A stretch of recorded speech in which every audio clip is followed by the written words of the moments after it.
37º dia. Partilhando sua mensagem de vida. Quem crê no Filho de Deus tem o testemunho de Deus nele. Evangelho de São João, capítulo 5, versículo 10a. A vida de vocês ecoa a palavra do Senhor. As notícias sobre sua fé são conhecidas. Já não temos que dizer mais nada. Vocês são a mensagem. Tessalonicenses, capítulo 1, versículo 8. Deus lhe deu uma mensagem de vida para partilhar. Quando você se tornou cristão, da mesma forma se tornou mensageiro de Deus. Deus quer falar ao mundo através de você. Paulo disse: nós falamos diante de Deus com sinceridade, como homens enviados por Deus. Coríntios, capítulo 2, versículo 17. Você pode sentir que não tem nada para compartilhar, mas isso é apenas o diabo tentando mantê-lo em silêncio. Você tem um depósito de experiências que Deus deseja utilizar para trazer outras pessoas para a família que é a igreja. A Bíblia diz: quem crê no Filho de Deus tem em si mesmo esse testemunho. Evangelho de São João, capítulo 5, versículo 10a. Sua mensagem de vida está dividida em 4 partes. Seu testemunho, a história de como você iniciou um relacionamento com Jesus. Suas lições de vida, as mais importantes lições que Deus lhe ensinou. Suas paixões de origem divina, as questões pelas quais você mais se interessa, segundo a forma que Deus lhe deu. As boas novas, a mensagem da salvação. Sua mensagem de vida inclui seu testemunho. O testemunho é a história de como Cristo foi importante na sua vida. Pedro nos diz que fomos escolhidos por Deus para fazer sua obra e falar por Ele, a fim de dizer aos outros, noite e dia, a diferença que Ele fez para vocês. Pedro, capítulo 2, versículo 9. Esta é a essência do testemunho, simplesmente partilhar suas experiências pessoais no que diz respeito ao Senhor. Em um tribunal, não se espera que a testemunha debata o caso, comprove a verdade ou insista em determinado veredito. Esse é o trabalho dos advogados. A testemunha simplesmente conta o que lhe aconteceu ou o que viu. Jesus disse: vocês serão minhas testemunhas. Atos, capítulo 1, versículo 8. E não, vocês serão meus advogados. Ele quer que você conte sua história para os outros. Dar seu testemunho é uma das partes principais de sua missão na Terra, porque é original. Não há outra história exatamente igual à sua. Então, somente você pode contá-la. Se você deixar de partilhá-la, ela será perdida para sempre. Você não pode ser um estudioso da Bíblia, mas é uma autoridade quando se trata de sua vida. Também porque é difícil argumentar com uma experiência pessoal. Na prática, seu testemunho pessoal é mais eficaz que um sermão, porque as pessoas que não creem veem os pastores como vendedores profissionais, mas veem a você como um cliente satisfeito. Logo, lhe dão mais credibilidade. Histórias pessoais também são mais fáceis de relatar do que princípios, e as pessoas adoram ouvi-las. Elas captam nossa atenção e ficam em nossa memória por mais tempo. Os incrédulos provavelmente perderiam o interesse se você começasse a citar teólogos, mas têm uma curiosidade natural sobre experiências que nunca tiveram. Histórias compartilhadas criam uma ponte de relacionamento por onde Jesus pode atravessar de seu coração para o delas.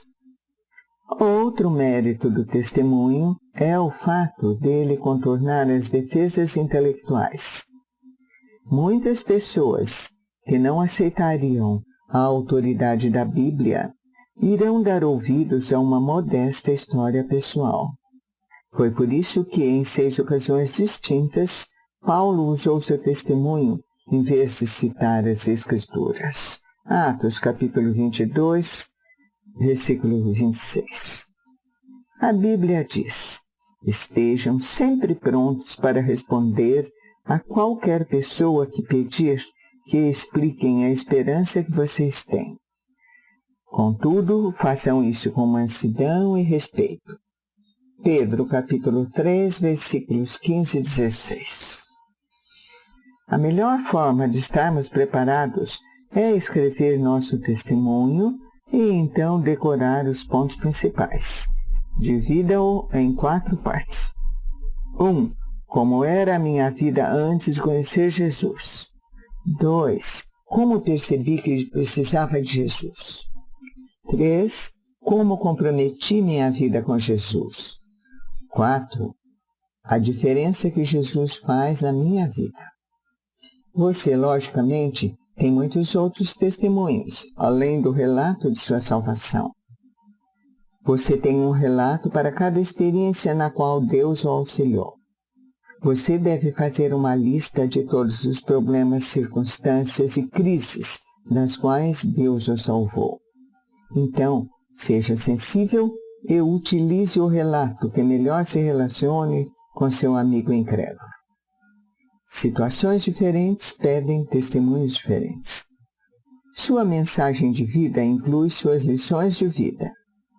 A segunda parte de sua mensagem de vida são as verdades que Deus lhe ensinou a partir de suas experiências com Ele. Existem lições e discernimentos que você aprendeu sobre Deus. Relacionamentos, problemas, tentações e outros aspectos da vida. Davi orou: Deus, ensina-me as lições da vida, para que eu me mantenha no curso. Salmos, capítulo 119, versículo 33. Deploravelmente, muitas vezes deixamos de aprender com várias coisas que nos acontecem. Sobre os israelitas, a Bíblia diz: repetidas vezes Deus os resgatou, mas eles nunca aprenderam, até que finalmente seus pecados os destruíram. Salmos, capítulo 106, versículo 43. Você provavelmente já conheceu pessoas assim. Embora seja sábio aprender com nossas experiências, é ainda mais sábio aprender com as experiências dos outros. Não há tempo suficiente para aprender tudo na vida por tentativa e erro. Devemos aprender com as lições de vida dos outros. A Bíblia diz: quando alguém está querendo aprender, o conselho de uma pessoa experiente vale mais do que anéis de ouro ou joias de ouro puro. Provérbios, capítulo 25, versículo 12. Escreva as principais lições de vida que aprendeu para que possa partilhá-las com os outros. Devemos ser gratos a Salomão por tê-lo feito, pois ele nos deu o livro de Provérbios e Eclesiastes, os quais estão repletos de lições práticas de vida. Imagine quantas frustrações inúteis poderiam ser evitadas se aprendêssemos com cada lição de vida das pessoas que nos cercam. Pessoas maduras desenvolvem o hábito de extrair lições das experiências do dia a dia. Eu o encorajo a fazer uma lista de suas lições de vida. Você não deve ter tido a oportunidade de ponderar a respeito delas, a menos que as tenha anotado. Eis algumas perguntas para cutucar sua memória e fazê-lo começar.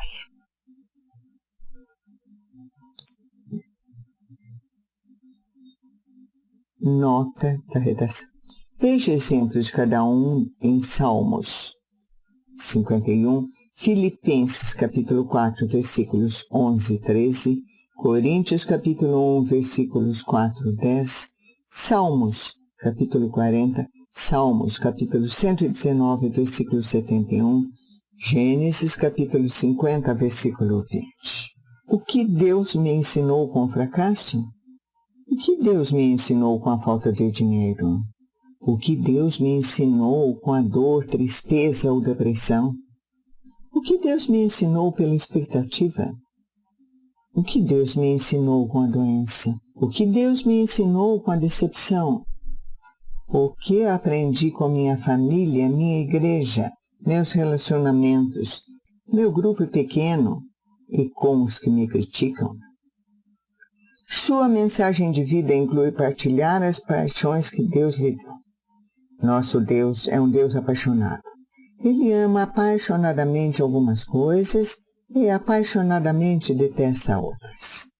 À medida que você se aproximar dele, ele lhe dará uma enorme paixão por algo que realmente importa a ele, de modo que você possa ser seu porta-voz no mundo. Pode ser uma paixão por um problema, por um princípio ou por um grupo de pessoas. O que quer que seja, você se sentirá compelido a falar a esse respeito e a fazer o que estiver a seu alcance para mudar a situação. Você não consegue deixar de falar sobre aquilo que mais lhe importa. Jesus disse: o coração do homem determina o que ele fala. Mateus capítulo 12, versículo 34. Dois exemplos disso são Davi, que disse: o grande interesse que tenho por ti e pela tua casa arde como uma fogueira dentro de mim. Salmos capítulo 69, versículo 9. E Jeremias, que disse: a tua mensagem fica presa dentro de mim e queima como fogo no meu coração. Estou cansado de guardá-la e não posso mais aguentar. Jeremias capítulo 20, versículo 9. Deus dá a algumas pessoas o ardor para defender uma causa. É geralmente um problema que foi sentido na pele, como violência, vício, esterilidade, depressão, doença ou alguma outra dificuldade. Algumas vezes, Deus dá às pessoas uma paixão para falar em nome de grupos que não podem falar por si sós. Os que ainda não nasceram, os perseguidos, os pobres, os encarcerados, os maltratados, os desprovidos e os que não tiveram direito à justiça. A Bíblia está cheia de orientações para defendermos os indefesos. Deus usa pessoas apaixonadas para impulsionar o seu reino. Ele poderá lhe dar o ardor de começar novas igrejas, fortalecer famílias, financiar traduções da Bíblia ou treinar líderes cristãos.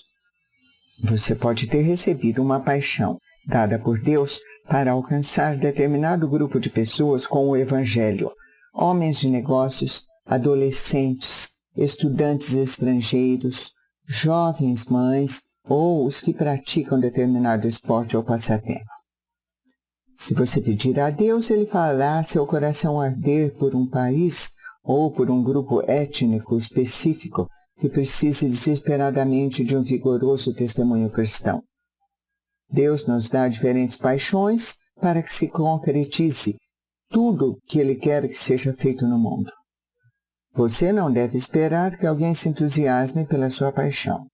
Em vez disso, devemos ouvir e valorizar as mensagens de vida uns dos outros, porque ninguém tem como dizer tudo. Jamais menospreze a paixão dada por Deus a outra pessoa. A Bíblia diz: é bom ser sempre zeloso pelo bem. Gálatas capítulo 4, versículo 18. Sua mensagem de vida inclui as boas novas. O que são as boas novas, ou Evangelho? No Evangelho é revelada a justiça de Deus, uma justiça que do princípio ao fim é pela fé. Romanos capítulo 1, versículo 17. Pois Deus estava em Cristo, reconciliando o mundo consigo mesmo, não levando mais em conta o pecado das pessoas contra ele. Essa é a maravilhosa mensagem que ele nos deu para contar aos outros. Coríntios capítulo 5, versículo 19. As boas notícias são que, quando confiamos na graça de Deus para nos salvar, pelo que foi realizado por Jesus, nossos pecados são perdoados. Passamos a ter um propósito para viver e nos é prometido um futuro lá no céu. Existem centenas de ótimos livros que ensinam a pregar o Evangelho. Posso passar uma lista de livros que têm sido bem úteis para mim. Ver Apêndice 2. Mas nem todo o treinamento do mundo irá motivá-lo a testemunhar de Cristo, enquanto você não tiver assimilado as 5 convicções expressas no capítulo anterior. O mais importante é que você aprenda a amar aos perdidos da forma que Deus os ama. Deus nunca deu vida a uma pessoa por quem não sentisse amor. Todos importam para Ele. Quando Jesus estendeu os braços na cruz, Ele estava dizendo: eis o tanto que eu amo. A Bíblia diz: pois o amor de Cristo nos constrange, que estamos convencidos de que um morreu por todos. Coríntios capítulo 5, versículo 14. Sempre que você se sentir apático sobre sua missão no mundo, passe algum tempo pensando sobre o que Jesus fez por você na cruz. Você deve se preocupar com os que não creem, porque Deus se preocupa. O amor não lhe dá outra escolha. A Bíblia diz: no amor não há medo. O amor que é totalmente verdadeiro afasta o medo. Evangelho de São João, capítulo 4, versículo 18. Um pai se lançaria para dentro de um prédio em chamas a fim de salvar o filho, porque seu amor por aquele filho é maior que seu medo. Se você tem medo de partilhar o Evangelho de Deus com aqueles que estão ao redor, peça a Deus que encha seu coração de amor por essas pessoas.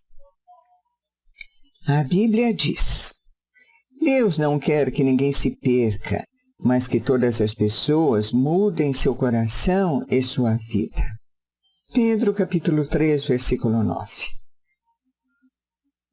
Assim que você conhece uma pessoa que não conhece a Cristo, você precisa começar a orar por ela, servindo-a com amor e partilhando as boas novas.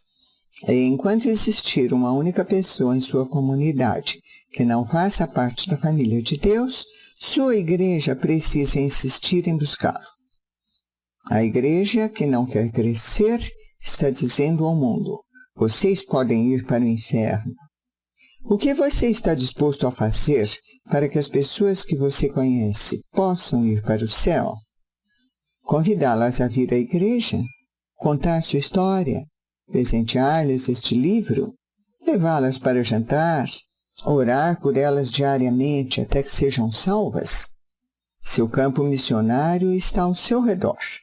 Não perca as oportunidades que Deus está lhe dando. A Bíblia diz: aproveitem o máximo das suas oportunidades para contar a boa nova aos outros. Sejam sábios em todos os seus contatos com eles. Colossenses capítulo 4, versículo 5. Alguém irá para o céu por sua causa? Será que alguém no céu poderá lhe dizer: eu gostaria de lhe agradecer, estou aqui porque você se importou o suficiente para me falar do Evangelho? Imagine a alegria de encontrar no céu pessoas que você ajudou a chegar lá. A salvação eterna de uma única vida é mais importante que tudo o mais que você possa conseguir na vida. Somente as pessoas irão durar para sempre. Neste livro você aprendeu os 5 propósitos de Deus para sua vida na Terra. Ele o fez para ser membro de sua família, exemplo de seu caráter, alguém que engrandece sua obra, ministro de sua graça e mensageiro do Evangelho. Desses 5 propósitos, o 5º pode ser realizado somente na Terra. Os outros 4 você continuará exercendo na eternidade, de uma forma ou de outra. Por isso é tão importante propagarmos as boas novas. Você só tem um curto espaço de tempo para partilhar sua mensagem de vida e cumprir sua missão. 37º dia. Pensando sobre meu propósito. Um tema para reflexão. Deus quer dizer algo ao mundo por meu intermédio. Um versículo para memorizar. Estejam sempre prontos para responder a qualquer pessoa que pedir que expliquem a esperança que vocês têm. Porém, façam isso com educação e respeito. Pedro, capítulo 3, versículo 15b, 16a. Uma pergunta para meditar. Ao refletir sobre minha história pessoal, percebo que ela é mais adequada a essa pessoa ou àquela pessoa. Com quem Deus gostaria que eu a partilhasse?